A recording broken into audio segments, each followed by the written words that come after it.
ये हैं मुसलमानों के वो कारनामे जिनकी वजह से हिंदुस्तान एक मजबूत मुल्क बनकर उभरा। हिंदुस्तान को मजबूत बनाने में मुसलमानों का पहले से ही बड़ा किरदार रहा है। आइए जानते हैं कि हिंदुस्तान को मुसलमान से क्या मिला।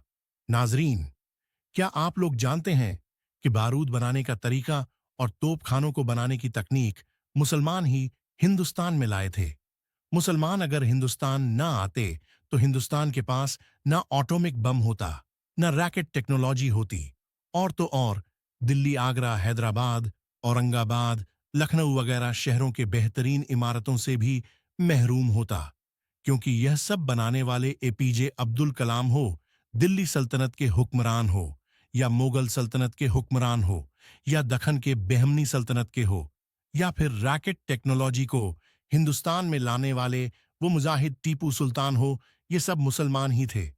मुसलमान अगर हिंदुस्तान न आते तो आज आपको biryani kebab, keema samosa, roasted chicken Mughlai, recipe Hyderabadi biryani जैसे लजीज पकवान देखने से भी महरूम होते। यहां तक खिचड़ी से भी अनजान होते, क्योंकि यह भी मुगलों की ही बनाई हुई है। पूरी, हलवा, पुलाव, मुरब्बा बनाने का तरीका भी मुसलमान ही बाहर से हिंदुस्तान लाए थे। शायद आपको ये पता नहीं कि अखंड भारत की बुनियाद और उसको अमल में लाया ही मुसलमान बादशाहों ने था। दिल्ली, आगरा, हैदराबाद, लखनऊ, औरंगाबाद, बीजापुर जैसे मशहूर शहर मुसलमानों ने ही बसाए थे। एक अंदाजे के मुताबिक हिंदुस्तान में कमोबेश 10,000 से ज्यादा गांव या खरिये कस्बों को बसाए गए थे। हमारे हिंदुस्तान की शान तिरंगा है। उसकी डिजाइन बनाने वाली सुरैया तैयब जी भी एक मुसलमान थीं। बारूद बनाने वाली तकनीक भी मुसलमान बाहर से हिंदुस्तान लाए थे। हिंदुस्तान में सबसे पहले तोप खानों को बनाने वाले और साथ ही साथ तोपों का ईजाद करने वाले भी मुगल बादशाह बाबर थे।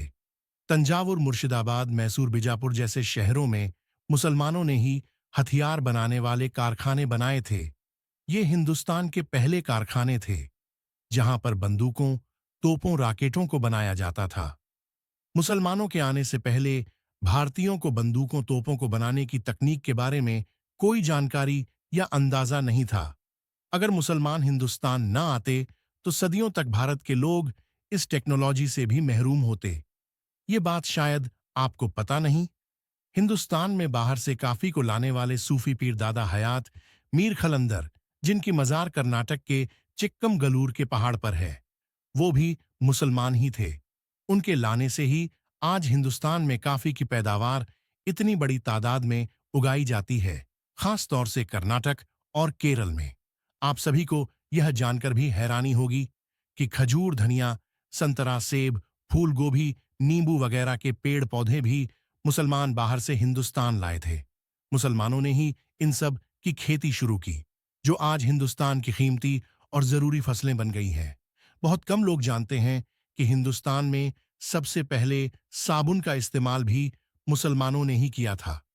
और जब तुर्की के मुसलमान हिंदुस्तान में आने लगे, उनके साथ साथ ये साबुन वाली तकनीक भी आ गई और धीरे धीरे साबुन का इस्तेमाल पूरे हिंदुस्तान में होने लगा।